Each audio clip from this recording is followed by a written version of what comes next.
An interesting matchup against the Rams. A veteran quarterback and a outstanding head coach up against a rookie quarterback and a rookie head coach.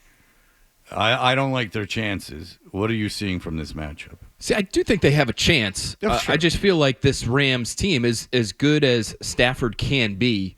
He is a little hot and cold for whatever reason at this stage of his career. Is it because Cooper Kupp's also getting older? Is it because they don't have a ton of depth in terms of their weapons outside of Kupp and Nakua? Their run game has struggled to get going at times this year, and because McVay is part of this West Coast family tree, and a lot of their stuff, their play action stuff and their shots down the field have to be tied to, have to be married to their looks in the run game. If that's not all that effective, then what happens to Stafford? Stafford's only broken 7 yards per attempt in a game once in the last 5 games, and he's thrown a pick in 6 straight. So he's not that guy that maybe you remember, because people around here don't watch the Rams that much for obvious reasons. He's not the guy that he was winning a Super Bowl a couple of years ago, for instance. So I do think they have a chance. I just feel like it's going to come down to, as unsexy as this is, their ability to play well in the trenches. They have a really good defensive front with a couple of guys that not a lot of people know because they're young, but Jared Verse and Braden Fisk are 2 of the best rookie defenders in the league, and they both play right next to each other, and Jared Verse is among the best pass rushers in football this year as a rookie. So they nailed that pick this past spring, and so if you can protect those guys and you can give Drake May a chance, then you'll have a chance. But that to me is sort of the story. If you can protect him, and if Stafford has one of his sort of colder days, then you'll be right in it. Okay, I like that. I want to talk to you about Kendrick Bourne a little bit. Why? Sorry, go ahead. Interesting situation going on. Yeah. Seems to be handling it well, saying all the right things. But again, taking it all on himself, talking about if he were to grade himself, he would not grade himself very highly. That he understands the situation. What's your take on it? Is it all I guess as positive as he's making it out to be in terms of how he's handling and how things were dealt with? And what do you think is going to happen going forward?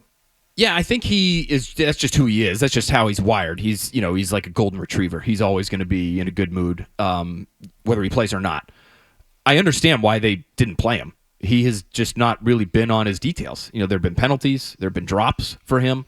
There was a route that he actually came out and acknowledged was his fault right after a game when I asked him about a particular play with Drake May. It was supposed to be a back shoulder throw, and he just didn't give the throw enough room. He wasn't where Drake May was supposed to be, and he said after the fact, I think I might have confused him a little bit.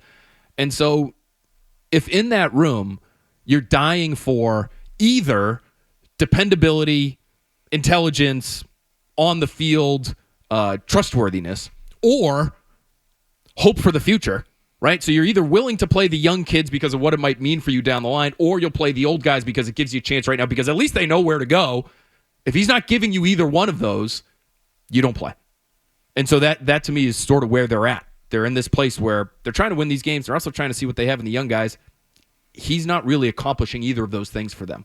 As positive as he is, as nice a guy as he is, as much as his smile lights up the room, those are all nice, but he hasn't been good. And so the weird part of that situation to me... Bringing in the catches, completing the plays. Running the right routes. Not running your route before the ball is snapped. Those are small things that do matter in football. Technicalities. The weird thing about that was they played KJ Osborne a bunch the other day because he's not doing a whole lot on that front either. So where are we with the young receivers that are getting all this time? I mean, we saw Pop Douglas one week. We don't see Pop Douglas other weeks. Keyshawn Boutte, is he the de facto number one guy? I mean, where are we with these 3 kids? Looks that way, doesn't it? Yeah. I mean, he looks like the guy they go to in critical situations, at least at that position.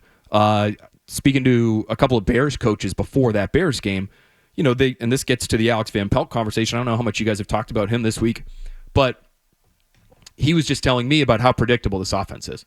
And when they do throw, it's Boutte deep, it's Pop Douglas in the short to intermediate, and it's Hunter Henry in the critical situations. I was going to say Hunter Henry, or you got to account for Hooper. Those are really, for them, I think you'd say Hooper now after the game he just had. Sure. But for the Bears going into that game, it was really just those 3 guys that they were concerning themselves with. And even those situations, those passing situations, not all that difficult to defend. That was the perception, because you knew when those passes were coming, because they are so predictable, because they don't want to live in 3rd and 8, 3rd and 9, 3rd and 10. And so they'll run, even if they're not running it well, they'll run it on 1st and 2nd down, just pick up 2 or 3 yards so they can at least be in 3rd and 5, 3rd and 4, and just call it a manageable situation. And it's one of those things where you look at the offensive coordinator and you do wonder, as limited as they are, is he doing everything that he can to wring everything that he can out of this limited personnel group that he has? And I think it's a really fascinating conversation, because I don't know the right answer. I want to give him credit for Drake May. I want to give him credit for getting anything out of this group, because it is that bad. But then you also look at some other things and some of the numbers in other places, and whether it's play action usage, jet motion usage, easy for me to say, things that some of the best offensive coordinators do and do a lot of week after week, he doesn't necessarily do. And so if they're kicking tires on other guys, other coaches, and they're looking for information on how to develop young quarterbacks, are they wrong in doing that?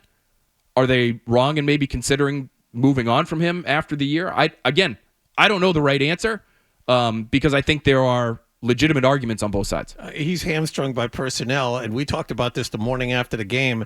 They try to reverse throwback to the quarterback. Most times when teams do that, it's to take a deep shot down the field, but because the Patriots can't block anyone and aren't good at executing it, it wound up being a screen pass out to the right that went for 7 yards. 7 yards. I know. 7 yards. But what I'm saying is, how many teams run that play and throw a screen pass? It's damn near explosive, John. I don't know what you're talking about. Well, listen, that's another thing. Okay, screen game. Alex Van Pelt said over the summer they want to be the best screen team in the NFL. Congratulations. Okay. Worthy pursuit, I would say, for the personnel that they have on this team. Because what is the screen? Screen is being well coached. Screen is synchronized action at all levels of your offense. They haven't been good. They have not been good with the screen game. They're 23rd in yards per attempt on screens. They're 31st in quarterback rating on screens. They're 30th in EPA on screens this year. That, to me, is not about talent. And so if you're looking at the coaching and you're saying he is limited by his personnel, which I would acknowledge he is. But receivers should be able to block. Can they not be a little better in the screen game? Yeah, like that's just like hustle in putting things together, because some of that is downfield, or that's receivers blocking and things like that for those screens to work. Do you guys feel that it's weird if ownership, which was Albert's report, if ownership is going out of its way to do some research on how to maximize young quarterbacks? I was going to ask you about that. I don't know why that's a big deal. I think it's a good thing if you have access to a bunch of, in anything, if you have access to like great minds and they're willing to talk openly with you, I would want to investigate that. If I'm interested in something, in achieving a goal, I'd want to rifle through as many opinions as I can.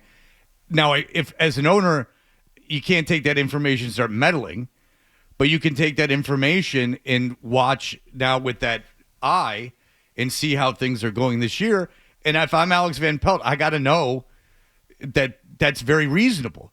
There's no guarantee that he comes back. He's not a hot candidate. He's not a great, he's not changing offensive strategy in the NFL.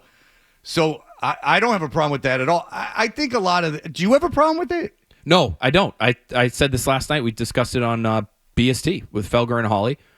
I don't begrudge ownership at all for doing it. What I would say, though, is if they take this information and it leads them to the conclusion that they need to change offensive coordinators at the end of the year, I would just be very careful about that. If the quarterback continues to trend in the right direction and at the end of the season you're looking at this guy and you're saying, boy, is this guy great. Because to me, the offensive coordinator has a lot to do with that. Not everything and not the most. It's still mostly Drake May. But if you suddenly change the language, the scheme, the philosophy, the voice in his ear during the week and on game days, if all of that goes out the window to bring in somebody you think is better, whether it's Brian Daboll or somebody else who happens to become available, the grass isn't always greener. Well, and Van Pelt played the position. And so when you're working with Drake May, you're working on stuff like fundamentals and like you're working on basic I'm saying like the physical aspects of throwing the football and doing all that stuff. So I agree with you at this point. If he's developing Drake May, you don't want to put in some whiz kid that never played the position that's just going on theory, because that's not where they're at right now, right? Right. Well, and I would say even if it's somebody established, you might look at the quarterback and say, well, he'll be fine with whoever is coaching him. We just want to bring this guy in because he's going to help our screen game. He's going to do this, motion at the snap stuff that we didn't do in 2024. That might help get more out of our personnel. He might use more play action. He might prevent us from being as static as we were during Drake May's rookie year. And that'll help the rookie quarterback.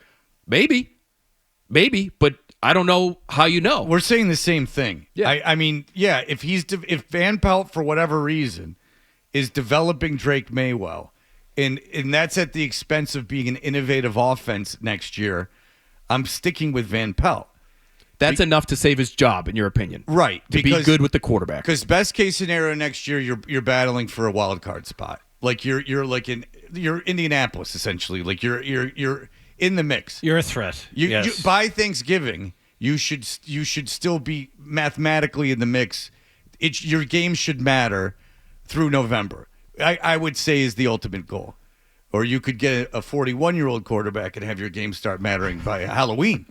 That's the other option. You can just ditch the whole Drake May thing and bring in an a-hole old man who knows can't more move than you and let him run roughshod over everything. That sounds like a horrible scenario. Yeah, that's not good. Yeah. But you got to be a special kind of stupid for that. You're lucky you got the crafts. They ain't that dumb.